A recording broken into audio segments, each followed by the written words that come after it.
Hello, this is News Plus on Viewer Television. My name is Charles Doke.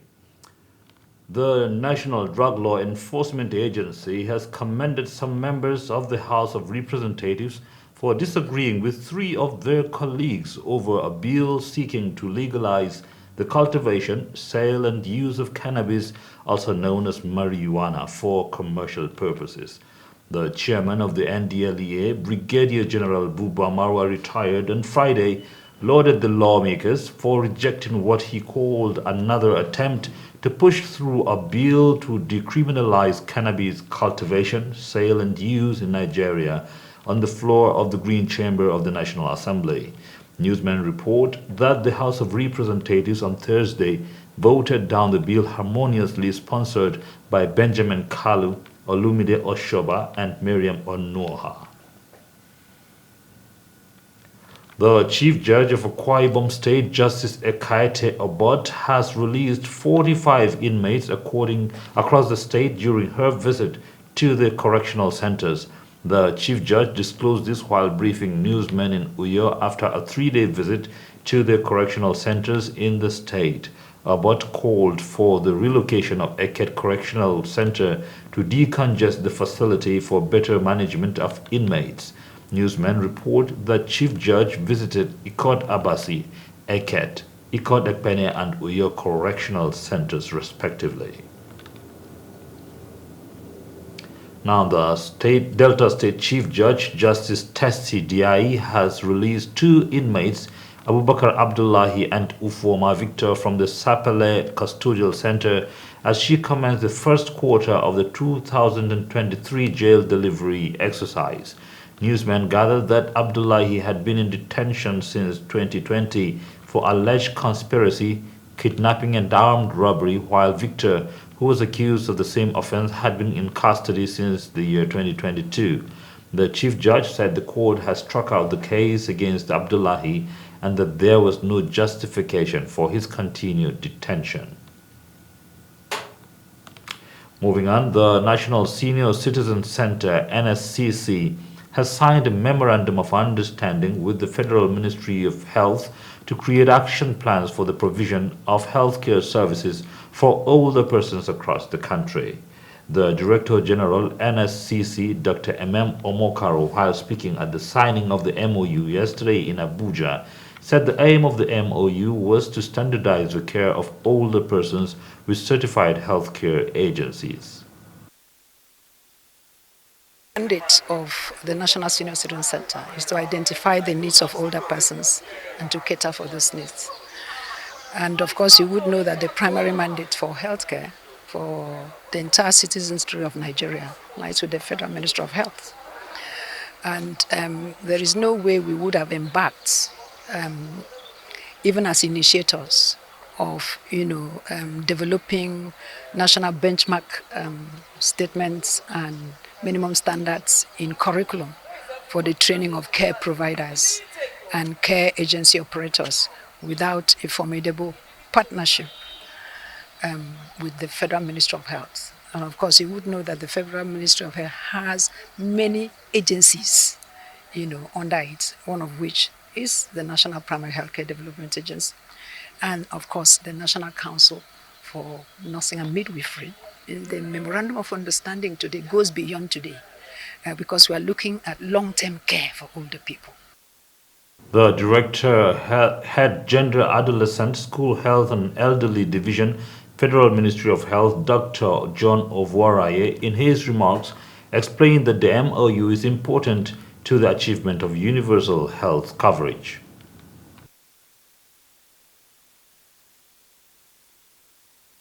Means that they're going to be more robust relationship, robust interaction, and not only that, define clear rules and responsibility so that we can be complementing, not to be seen to be doing the same thing. Repetitiveness will be eliminated, and so we have that complementary kind of supportive things to run each of the agencies and ministries, and then repetitiveness and waste of resources will be eliminated. And so we will be coming from the health needs of the elderly people, they will be addressing the social needs of the elderly people. And so that robustness will continue to go on. Still on health matters, the Secretary to the Government of the Federation, Boss Mustafa, Minister of Finance Zainab Ahmed and other government officials have embarked on the final inspection of the multi-billion naira VIP wing of the State House Medical Center, facilitated by construction giant Julius Berger within the presidential villa. The inspection, led by the Permanent Secretary Tijani Umar, Director of Maintenance Joshua Apagu, and other officials, came barely 68 days to the end of President Muhammadu Buhari's administration.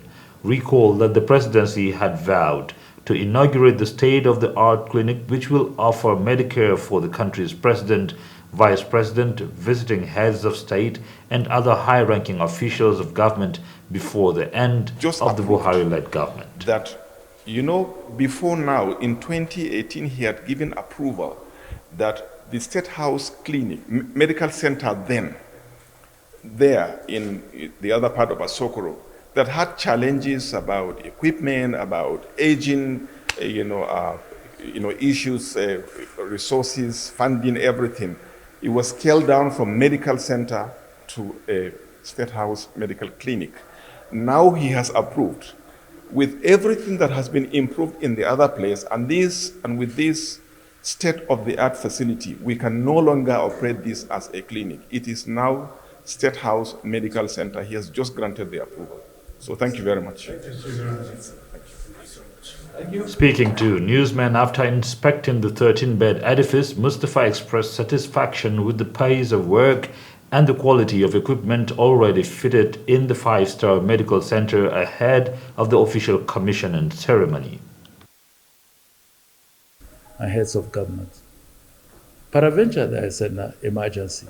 We need a facility that will provide the kind of care that is internationally acknowledged and recognized, and a standard kind of care before even that particular head of state or government is evacuated out of the country.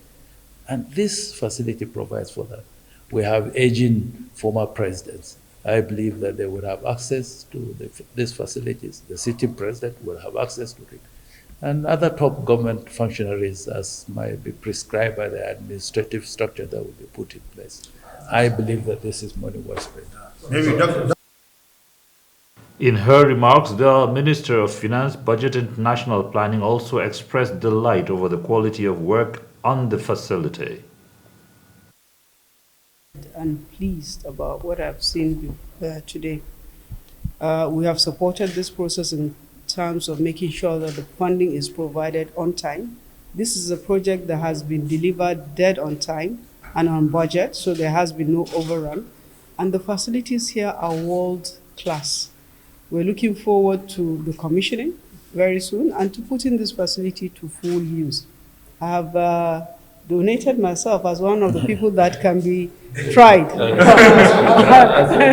this test run. You can do some of your test runs. I'm willing to come and do a medical here to testify that everything that is here is what you can see anywhere you go in the world. The Jama'atu Izalatul Bid'ah wa Ikamatul Sunnah in Bauchi State on Friday appealed to the federal government to make Naira notes available during the Ramadan. The chairman Tafsir Committee, Kaswan Shanu Jibwis Mosque, Hassan Gwani, made the appeal during the opening of this year's annual Ramadan Tafsir. Meanwhile, the Federal Executive Council has felicitated the Muslim faithful as they commence the month-long Ramadan fast. The Secretary to the Government of the Federation, Boss Mustafa, conveyed the congratulatory message on behalf of the Federal Executive Council in a statement issued by the Director of Information Office of the SGF, Willie Basse. We now go on a short break. When we return, there will be more news.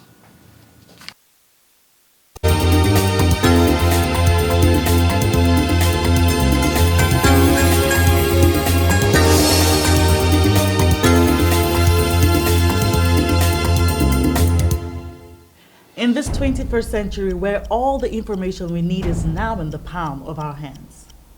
News from around the world, entertainment, celebrity gossip, sports, and much more.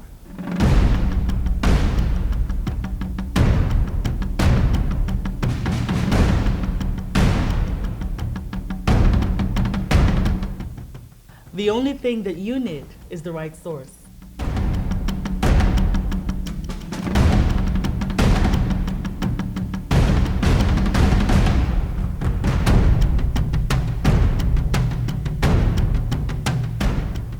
TV is now on the go. Simply check us out on our social media pages on Facebook, Instagram, YouTube, and Twitter for all the information you need.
Welcome back. And if you're just joining us, this is News Plus on Viewer Television.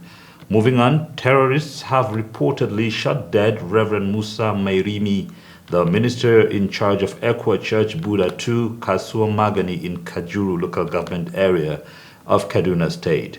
The Kaduna State chairman of the Christian Association of Nigeria, Reverend Joseph Hayab, confirmed the incident to newsmen on Saturday. He said the attackers invaded the community on Thursday after killing the clergy. They also abducted his wife, while over 100 people who were abducted from different parts of the state were released. He explained that the reports have it that over 100 people were abducted and have been in the terrorist camp for over 6 months, especially in the local government areas of Kauru, Jaba, Kachia, Kagarko, and Kajuru.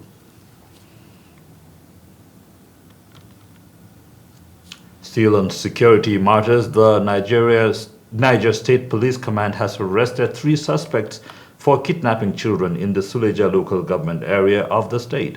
A statement issued by the command's public relations officer DSP Wasiu Abiodun and made available to newsmen in Mina stated that the suspects were arrested in Abuja. He revealed that the suspects had been involved in the kidnap of 2 siblings aged 3 and 5 years from their home in the Suleja area of Niger State last year. Wasiu stated that the suspects kidnapped the children. They took them to an orphanage home in Abuja where they were paid some money. The Rule of Law and Accountability Advocacy Center has again called on the Inspector General of Police, Baba Ali, to ensure a thorough investigation of the allegations of organ harvesting and rights violations against the 2 police formations in Anambra State. The Executive Director, Rulak Okechukwu Nwanguma, made the call at a meeting of Anambra's Police Stakeholders Partnership Forum in Oka. The meeting was aimed at interfacing between the group and family members and relatives of victims who had suffered alleged abuse by the police in the state. Some police officers at the Rapid Response Squad, annexed formerly Akuzu SARS, and Zone 13 Headquarters Upo had been fingered to be involved in illegal detention, kidnappings and extrajudicial killings, and human organ harvesting by a whistleblower. Now, in a bid to reduce the bottleneck in accessing credit facilities for farming activities, the Central Bank of Nigeria has launched a programmable Money for Farmers project through the e-Naira wallet. The project targets 1 million farmers across the northern states of the Federation for the 2023 dry and wet farming season. Percy Debank tells us more. The agricultural sector contributes approximately 25% of Nigeria's gross domestic product, employing about 70% of the country's workforce. Despite this significant contribution, access to credit and financial services remains a major challenge for farmers in rural communities.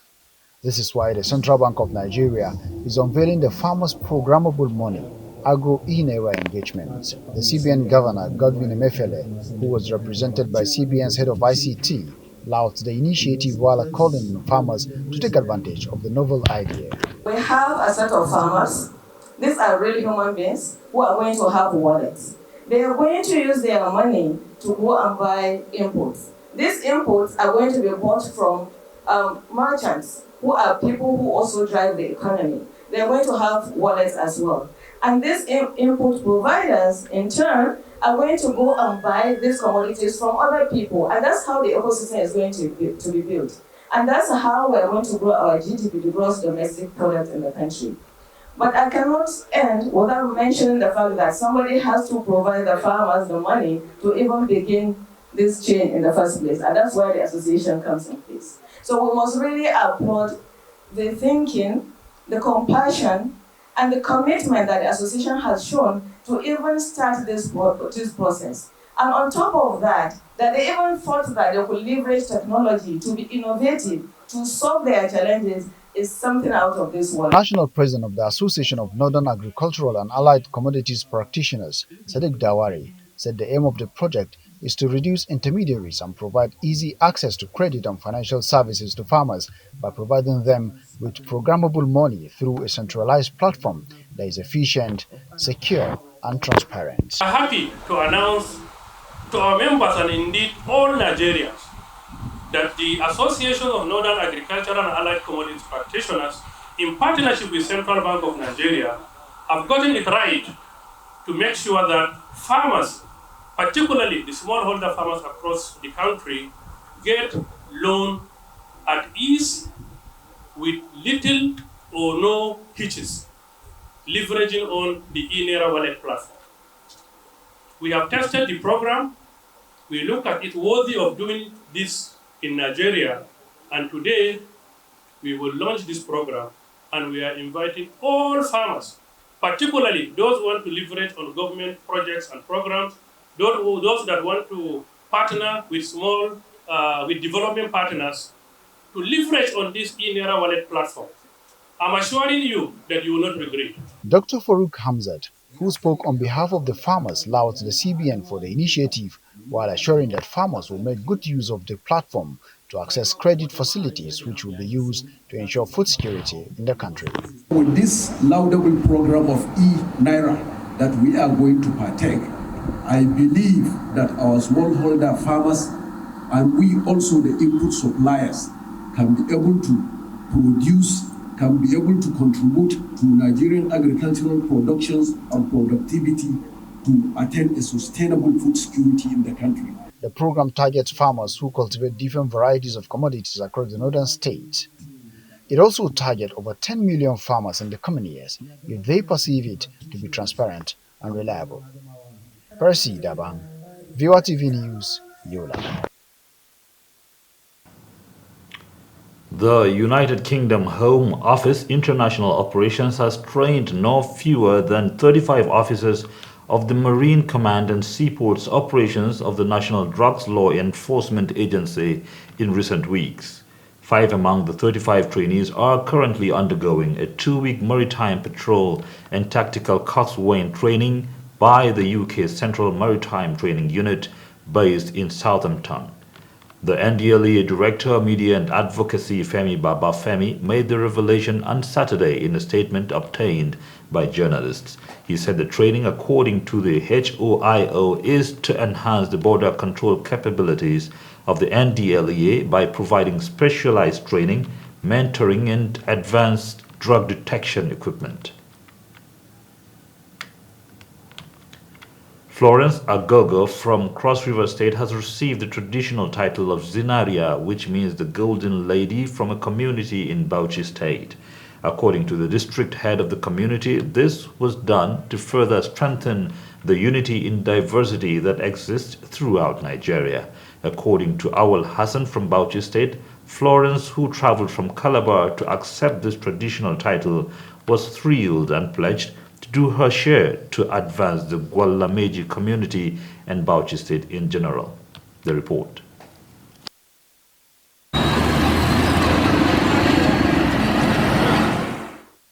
Gwalameti community, a suburb of Bauchi metropolis, houses diversity of ethno-religious groups, among whom are students of the Federal Polytechnic in the state. Residents of the community live peacefully with one another, irrespective of their ethnic and religious differences. Today is a celebration of traditional title of Zinaria, meaning the Golden Lady, conferred on Florence Ogo from Calabar, Cross River State.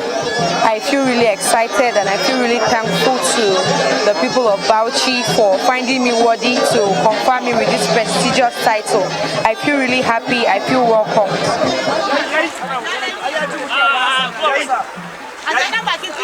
Florence is a humanitarian who is constantly motivated by the desire to have an impact on the world and the people in it. She claims that this traditional title will motivate her to work harder, especially for the community's residents. I will ensure that my humanitarian services are extended to this community that has, recognized me as one of their own. I will ensure that everything that I do, right from where I am, will always touch them.